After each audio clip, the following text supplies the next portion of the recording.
Hi అందరికీ నమస్తే అండి. రామేశ్వరంలో దర్శనం అయిపోయాకనైతే బోటింగ్ చేద్దామని ఆ టెంపుల్ నుండి బయటకు వచ్చినామండి. అప్పుడైతే చాలా ఎండలు కొడుతున్నాయి. ఒక కొబ్బరి బొండ అయితే తాగినండి. ఆడికెళ్ళి అయితే మనము ఇక్కడ బోటింగ్ చేయడానికి మనకు రామేశ్వరంలో అగ్నితీర్థం ఉంటుంది కదా అండి, దాని పక్కనే బోటింగ్ చేస్తారు. దీని మెయిన్ నుండి వెళ్ళి నడుచుకుంటూ వెళ్ళాలి. ఇక్కడైతే 100 రూపీస్ టికెట్ ఉంటుందండి. ఒకరికి వచ్చి టికెట్ తీసుకొని లోపలికి వెళ్ళాలి. బోటింగ్ ఎలా అంటే అలలు వస్తేనైతే ఉండదండి, బోటింగ్ ఆపేస్తారు. ఇంకా వాళ్ళు అలలు తక్కువ ఉంటేనే మనకు బోటింగ్ చేయడం అయితే కుదురుతుందండి. ఇప్పుడైతే మాకు ఇంకా టైం 9 కావాలంట ఓపెన్ చేయాలంటే, సాయంత్రం 5 అన్నట్టు క్లోజ్ అవ్వడానికి. మనకు 9 నుండి 5 వరకు అయితే బోటింగ్ ఉంటుంది అన్నట్టు. మనం టైం చూసుకొని వెళ్ళాలి. ఇంక ఇప్పుడైతే అందరిని వదిలిపెట్టిరు. ఇంకనైతే మనం బోటింగ్ చేయడానికి అయితే వెళ్తున్నాయి. ఇందులోకి వెళ్ళి మస్తు గాలి అండి. ఆ గాలికైతే నా క్యాప్ అవన్నీ ఎగిరిపోతున్నాయి, అటు ఇటు ఊగినట్టు అవుతుంది మొత్తం. ఇంకనైతే నిదానంగా మేమందరం అయితే వెళ్తున్నాం. నాతో పాటు చాలామంది ఉన్నారు. చాలా హ్యాపీగా అనిపించిందండి. మనం బోటింగ్ చేస్తే చాలా అంటే చాలా హ్యాపీగా ఉంటుంది. కాకపోతే రిస్క్ అన్నట్టు. కానీ మనం ఖచ్చితంగా వాళ్ళు జాకెట్ ఇస్తారు కదా, అదైతే కంపల్సరీ వేసుకోవాలండి. మన ప్రాణాన్ని మనం రక్షించుకోవాలి. ఈ సేఫ్టీ జాకెట్ అయితే కంపల్సరీ వేసుకోవాలండి. ఎందుకంటే అది ఇంపార్టెంట్, ప్రాణం ఇంపార్టెంట్ అని చెప్పిన కదా. సంతోషం ఎంతో మనకు ప్రాణం కూడా అంతే.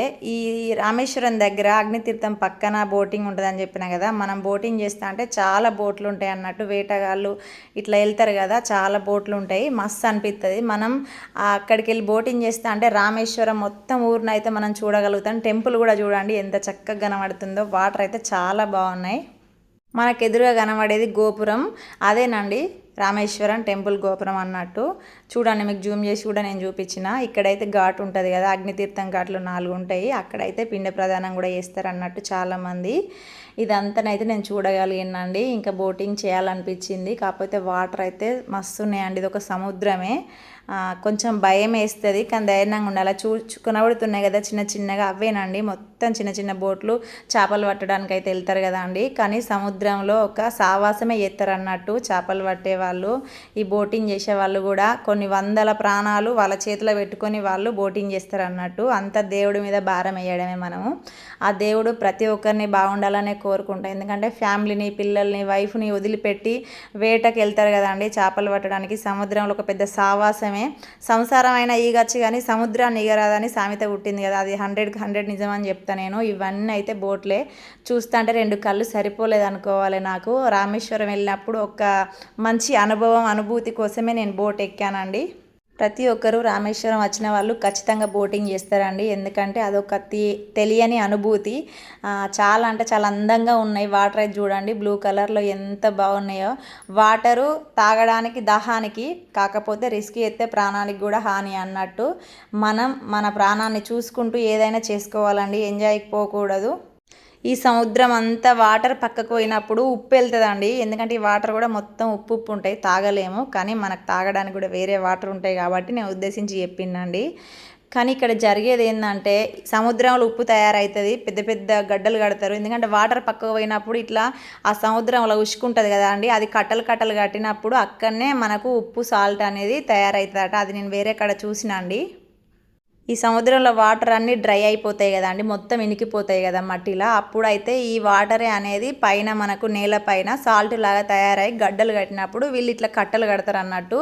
నేను ఎక్కడో చూసినా, మొత్తానికి చెప్తా అండి లాస్ట్ వరకు. బోటింగ్ చేసే వాళ్ళకి ఎంత కష్టం ఉంటుందో నా మాటల్లో ఎక్స్ప్లెయిన్ చేస్తానండి. బోటింగ్ చేసే వాళ్ళు చేపలు పట్టడానికి వెళ్తారు కదా, 2-3 రోజులు ఆ సముద్రంలోనే వాళ్ళు సావాసం చేస్తారు అన్నట్టు. వాళ్ళకి ఫుడ్ కూడా దొరకకపోతే ఆ బోట్లనే వండుకొని దొరికింది తింటారు అన్నట్టు. అంత కష్టపడి కూడా ప్రతి రాష్ట్రానికి చేపలు అనేవి పంపిస్తారు అన్నట్టు. పెద్ద పెద్ద చేపలు ఎక్కడికి వెళ్ళో కాదండి, ప్రతి ప్రదేశం నుండి వస్తాయి మనకు చేపలు అనేటివి సముద్రంలో. వీళ్ళకైతే చాలా కష్టం అంటే కష్టం ఉంటుంది. ఇంటికాడ ఫ్యామిలీతో ఉండలేక, టైం స్పెండ్ చేయలేక, ఈ బోట్లో ఎప్పుడేం జరుగుతుందో తెలియలేక అట్లయితే అరిచేతిలో ప్రాణాలు పెట్టుకొని బతుకుతారండి. ఎందుకంటే జానెడు కడుపు కోసం, కుటుంబాన్ని పోషించడం కోసం ఇట్లాంటి వర్క్ చేస్తారు అన్నట్టు. వాళ్ళకి వచ్చిన వర్క్ వాళ్ళు చేస్తారు. ప్రతి ఒక్కరైతే సేఫ్టీ జాకెట్ వేసుకున్నారు. ఇది చాలా ఇంపార్టెంట్ మనిషికి. వాళ్ళైతే నిలబడనియ్యరు, ఎందుకంటే నిలబడితే అటు ఇటు షేక్ అవుతుంది అని చెప్పి అయితే నిలబడనియ్యరు.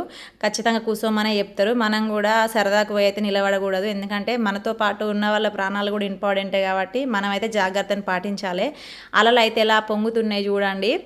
ఈ అలలు ఎక్కువ ఉన్నప్పుడైతే బోటింగ్ ఉండదు, వాళ్ళకి తెలిసిపోతుంది అన్నట్టు.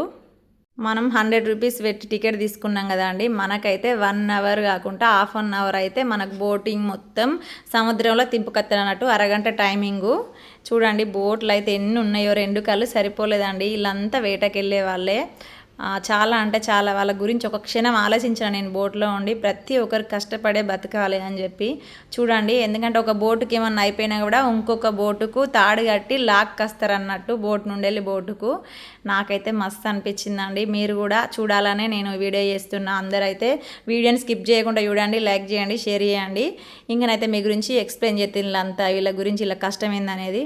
నేను ప్రతి టెంపుల్కి వెళ్ళినప్పుడు ఒకటి అబ్జర్వ్ చేసిందండి, చిన్న చిన్న మనకు సముద్రములు కాకుండా చిన్న చిన్న నదులు ఉంటాయి కదా అండి, ఆ గంగలు అట్లా అంటారు కదా, అందులో మాత్రం బోటింగ్ చేసినాం. ఇదైతే పెద్ద సముద్రం అన్నట్టు మనకు రామేశ్వరంలో ఖచ్చితంగా వెళ్ళిన వాళ్ళైతే బోటింగ్ చేయండి, ఆ అనుభూతి మర్చిపోలేదని చెప్తా. ఎందుకంటే నా అనుభవంతో మీకు చెప్తున్నాను.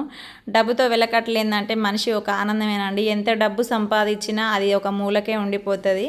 మనం ఖర్చు పెట్టే కాడికి ఖర్చు పెట్టాలి, తినే కాడికి తినాలి, కూడబెట్టేది కూడబెట్టాలండి. మొత్తాన్ని పెట్టితే కూడా మనం ఏం పట్టుకపోలేము. సంతోషాన్ని అనుభవించిన ప్రతి ఒక్క మూమెంటే మనతో ఉంటుంది అన్నట్టు. ఇంకా నాది చెప్పాలంటే నాకు మాటలు రావట్లేదు. ఎందుకంటే ఇంత ఆనందం నేను పొందగలిగిన అంటే అది మా ఆయన ఇచ్చిన సపోర్టే అని చెప్తా. కాకపోతే కొంతమందికి భయం ఉంటుంది సముద్రంలో బోటింగ్ చేయాలంటే. కాకపోతే ఏం కాదండి, అన్నిటికీ దేవుడే కారణం. మనకు ప్రాణం పోసింది ఆయనే, తీసేది కూడా ఆయనే కాబట్టి ఆయన మీదనే భారం వేయాలి. ఈ బోట్ అయితే కనబడుతుంది కదా అండి, పెద్ద పెద్ద చేపలు పడ్డప్పుడు వీళ్ళు ఇగ్గలేక ఆ క్రెయిన్తోనైతే లాగుతారు అన్నట్టు. ప్రతి ఒక్కటి కూడా వాళ్ళకి సేఫ్టీ ఉంటుంది.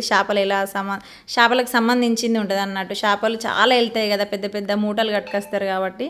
వాళ్ళకి వంట చేసుకునే గంజుల కాడికి వెళ్ళి వాళ్ళు ఎక్కువ కర్రీస్ ఏమి వండుకుంటారు అంటే చేపలేనండి. తీరికొక చేపలు తినగలుగుతారు. కాకపోతే ఫుడ్కి అయితే ఎట్లాంటి లోటు లేదు, కానీ కొంచెం కష్టపడి వండుకోవాలి. ఇంటికాడైతే ఆడవాళ్ళు వండి పెడతారు, కానీ బోట్లో వాళ్ళే సావాసం కాబట్టి రోజుకొక చేపను అయితే తినగలుగుతారు. ఎందుకంటే వాళ్ళు యాక్టివ్గా ఉండగలుగుతారు. చేపలు తింటే చాలా మంచిదట, మనకైతే కళ్ళకు చాలా మంచిదని చెప్తారు. చుట్టూ చూసిరా మొత్తం, అంటే వాళ్ళు టైంని బట్టి బోటింగ్ చేస్తారు అన్నట్టు. చేపలకు ఇట్లా వేటకు వెళ్తారు కాబట్టి. కాకపోతే వాళ్ళని అయితే సేఫ్టీగా ఉంచాలి దేవుడు. ఎప్పుడు నిన్ను రెల్లి చల్లగా ఉండాలని కోరుకుంటా రామేశ్వరుడు ఆశీస్సులతోని. వాళ్ళ మీద కుటుంబాలు ఆధారపడి ఉన్నాయి కాబట్టి. సముద్రంలో 3 కిలోల లోపలికి తీసుకెళ్తారు అన్నట్టు, అంటే మధ్యలోకి తీసుకెళ్ళి, సారీ అండి మిస్టేక్ అయింది, 3 కిలోమీటర్ల దూరం తీసుకెళ్ళి మధ్యలో సముద్రంలోకి వెళ్ళి ఇప్పుడు రిటర్న్ అయినామండి. మేమైతే రిటర్న్ అయిన వ్యూ అన్నట్టు ఇదంతా చాలా బాగా కనబడుతుంది. నేనైతే కొన్ని వీడియోస్ తీసుకున్నా, ఇంకనైతే మస్తు హ్యాపీగా అనిపించింది. అందరిని వీడియో తీస్తా అంటే మీరు యూట్యూబర్ అని అడిగితే ఇంకా చాలా బాగా అనిపించిందండి. ఇంకనైతే చూడండి, మస్తు పెద్ద పెద్ద వయసు ఉంటుంది కదా, 60-70 సంవత్సరాల అమ్మ వాళ్ళు కూడా వచ్చిర్రు అన్నట్టు బోటింగ్ చేయడానికి. ఇప్పుడైతే ఒక 60-70 సంవత్సరాల అమ్మ వాళ్ళు వచ్చిరని చెప్పినా కదా, ఎందుకంటే వాళ్ళు చిన్నప్పటి నుండి కష్టపడి పిల్లల్ని పెంచి ఇప్పుడు వాళ్ళకు కొంచెం సుఖపడే టైం అన్నట్టు. కష్ట సుఖాలు అన్నీ చూసిరు కదా, ఇలాంటి టైంలో వాళ్ళని బయటికి తీసుకెళ్ళి అన్నీ చూపిస్తే వాళ్ళు చాలా హ్యాపీగా ఉంటారు అన్నట్టు. చిన్నప్పుడు మన కోసం ఎన్నో చేసిర్రు, మనం వాళ్ళ కోసం ఒక్కటి చేసినా తప్పులేదండి. మీకు కనిపించేది అయితే పెద్ద టవర్ ఉంటుందండి, ఇక్కడ టెంపుల్ పక్కనే ఉంటుంది. ఈ బోటింగ్ అయితే చేస్తూనే ఉన్నారు. చిన్న చిన్న పిల్లలు ఉన్నారండి అందులో. ఇలాంటి వాళ్ళు ఇట్లా ఎలా రిస్క్ చేస్తారో అనిపించింది. మేము ఇప్పుడు రిటర్న్ అయినాం కదా, బోటింగ్ అయితే అరగంట సేపు అయితే టైం స్పెండ్ ఉంటుంది మనకు టైం చేయడానికి. వాళ్ళు టైం చూసుకొని రిటర్న్ అవుతారు అన్నట్టు. ఈ పిల్లలంతా వెళ్తా అంటే నాకు అనిపించింది మంచిగా చదువుకొని జాబ్ చేయొచ్చు కదా అనిపించింది. కానీ దేవుడు అందరి రాతల జాబ్ ఉండదు, ఎవరికి వచ్చే కష్టాన్ని వాళ్ళు చేసుకొని బతుకుతారు. ఇక్కడైతే లోతున శివలింగము, ఇంకా వినాయకుడు, ఇంకొక అమ్మవారు ఉంది, పర్ఫెక్ట్గా కనబడలేదండి. నీళ్ళల్లో అయితే అలలు ఇట్లా అలలు వచ్చిన కొద్ది అమ్మవారు చక్కగా కనబడుతుంది నాకు. ఇప్పుడైతే బోటింగ్ కంప్లీట్ అయిపోయిందండి, అందరం రిటర్న్ వస్తున్నాం అన్నట్టు. చూడండి, చిన్న చిన్న పిల్లల్ని ఎత్తుకొని వచ్చిర్రు. ఇక నాకైతే ఇంకా సరిపోలేదు అనుకోండి ఆనందం. ఇంకా వీడియోలు తీసుకుంటా సెల్ఫ్ హ్యాండ్ ఇస్తూనే ఉంటా ఫ్రెండ్స్. అందరికీ బాయ్ అండి. వీడియో లైక్, షేర్, సబ్స్క్రైబ్ చేయండి. ఉంటా మరి.